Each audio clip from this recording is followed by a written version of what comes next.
আকাশ ঠিয়াই আগবঢ়া এখন অৰণ্য, অৰণ্যৰ উচ্চতাত এখন সমাজ। দৃষ্টি প্ৰসাৰিত কৰা দূৰত্বলৈ মাথো নীলাভ আকাশ।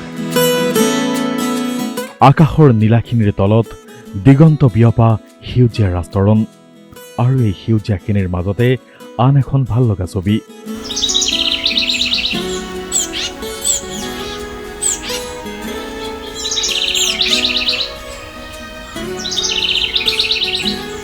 বোকাখাতৰ ৰাজ্যক পুলকিত কৰিছে এইখন ছবিয়ে। ওখ ওখ তামোল আৰু নাৰিকলৰ গছবোৰত আপুনি কিবা এটা লক্ষ্য কৰিছেনে? এয়া বাৰু কি? ঠিকেই ধৰিছে, এয়া টুকুৰা চৰাইৰ বাহ। এসময়ত অসমৰ ইমূৰৰ পৰা সিমূৰলৈ এয়া আচলতে এখন চিনাকি ছবিয়েই আছিল। 2-3টা দশকৰ আগলৈকে টুকুৰা চৰাইৰ বাহ নথকা কোনো এটা অঞ্চলেই হয়তো অসমত নোলাব, কিন্তু এতিয়া সময় সলনি হৈছে। যান্ত্ৰিকতাই চুই যোৱা পৃথিৱীখনৰ বহু ঠাইত বহু বস্তুৱেই নোহোৱা হ'ল। আমাৰ চৌপাশৰ পৃথিৱীখনৰ পৰাও হেৰাই গ'ল টুকুৰা চৰাইৰ বাহবোৰ।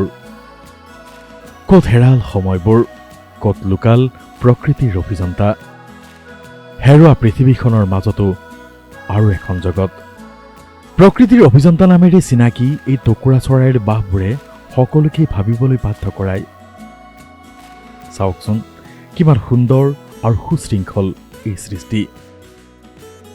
2-3টা দশকৰ আগত আপুনিও যদি এই ছবিখন দেখিছিল, তেন্তে আপুনি আজি নষ্টালজিক হ'বলৈ বাধ্য।